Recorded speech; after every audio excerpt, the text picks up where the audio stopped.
So we come to the last topic, that is the bioreactors. Okay. The bioreactors, they are otherwise known as the fermenters. Okay. So what is the use of these bioreactors? Okay. So it is a kind of vessel, okay, that we are using for the large scale production of the gene of interest. Okay. So the gene of interest will produce what? A protein. So the required protein we have to make it in a very large scale. Okay, so the large scale production of the recombinant protein, it is brought about by what? These bioreactors. So before that we can come to this point, inside the lab we have created the transformants. Okay, so we are using these transformants. So these are the transformant bacterial cells. So this vector cell is having what? A vector with a recombinant, a foreign gene. That means what? This is the recombinant DNA is here. Okay, so this entire is known as the cell, the bacterial cell with the recombinant gene. The desired gene is there. Okay, now this desired gene will produce a protein. That is what? The desired protein. For example, insulin. Okay, so by using this culture inside the lab, that is in the petri dish, we will get a very limited amount of protein. For example, insulin. Okay, we can isolate only very limited amount of protein. Okay, that cannot be used. So this kind of production, it is not suitable for what? For the human use, because we are getting very limited amount of protein. Okay, so for marketing or manufacturing, we need these proteins in large scale. Okay, so to make these proteins in large scale, we are using what? A procedure that is known as the bioreactors. In fact, they are very large vessels. Okay, they can accumulate 100 to 1000 liter. Okay, in that liquid medium, we are incubating these cells, the transformed bacterial or human or any kind of cells, into that big vessel. Okay, so the transformers, they are incubated there, cultured in large scale by using these bioreactors. So for this culturing this in large scale, we have to provide all the medium for what? For this growth of this transformed bacterium. So all these transformed bacterium, we are incubating this in the large vessel. The large vessel that may contain all the favorable condition for the growth of the transformants, so that they will produce the protein. And this protein can be isolated from this bioreactor. The bioreactor will have a place for isolating the proteins. Okay, then finally we can collect it. So there are mainly two types of bioreactors using. One is simple stirred tank, another one is sparged tank. Stirred tank, simple stirred tank and sparged stirred tank. So here it will be providing both of these bioreactors. They will be providing what? So many favorable conditions. For example, there may be temperature, pH controlling system, foam controlling system. There is a oxygen delivery system may be there. Then cooling jacket will be there. So like that, all the favorable conditions we are giving inside that bioreactor will have all these facilities. So the main difference between these two is that the simple stirred tank, it is cylindrical. You can refer that the diagram in your textbook. It is cylindrical, but in the case of sparged stirred tank, here air is sprinkled through the reactor. Air is going to be a sterile air will be sprinkled through the reactor, and it will be having an increased surface area than the simple stirred tank. Okay, both are stirred tank. One is simple and one is sparged. Okay, Okay, so that's the difference. So these two systems are used. Two types of bioreactors are used. So their usage is what?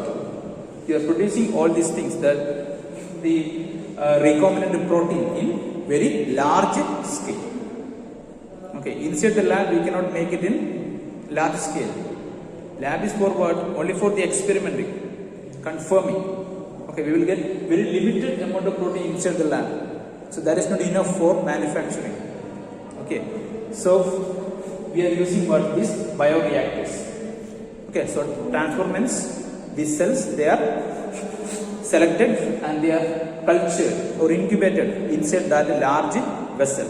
The vessel may be containing all these facilities and the optimum condition, favorable condition for the growth of these bacterial cells.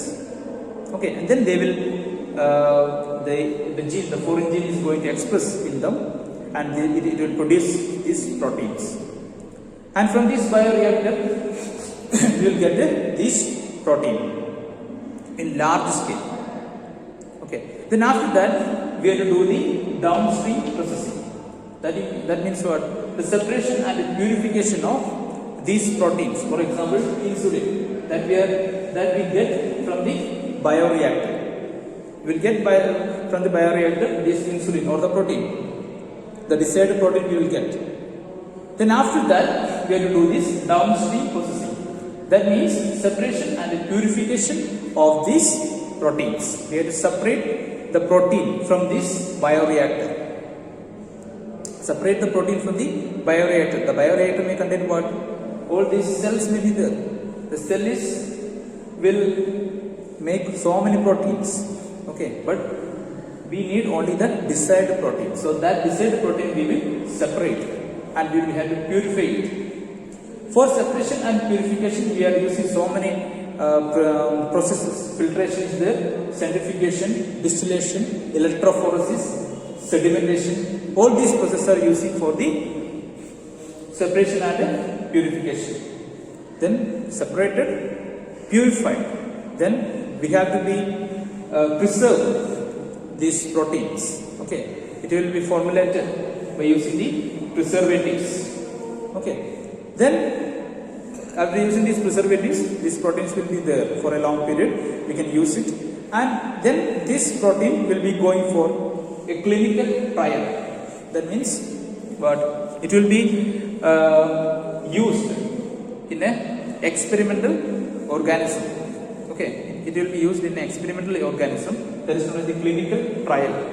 Then it will be used in human beings. For that, we will select only a very few human beings for its trial. If the trial is successful, it will go for market. It will be available. The product is going to be available in the market. From the market, we will buy it and we can use it. For example, in the case of what? Insulin. You might have seen some of the diabetic patients, they are using what? Insulin. Where do they get insulin? From the medical store. Okay. So, medical store is what they are marketing. Before it get reached into the medical store, it might have undergone the clinical trial. Before that clinical trial, it will be what? It will be there in the preservatives, formulated in the preservatives, and before that the downstream processing might have started. Then before that what? It was in the bioreactor. Okay, so like that, it's a continuous process. Okay, so in this way we are completing this chapter. So this the last question is bioreactor. Two types of bioreactor. What is its use? And downstream processing. That is separation of all these desired protein and preserving it and undergoing clinical trial, and finally for what? Marketing and human use. So that's all about the chapter. And in the next class we will study the next chapter, that is the application of this biotechnology. In this chapter we have learned all the process regarding the biotechnology. Okay, so there is isolation of the DNA, then what? Recombining, vectors, Then by using the vectors, we are making a recombinant DNA. We are incubating the recombinant DNA into the host. Then the host is made transformant. Then these transformants, by using the transformants, we can make the protein by using the bioreactors. Okay. So we are completing this chapter, and the next class we will start the applications of the biotechnology.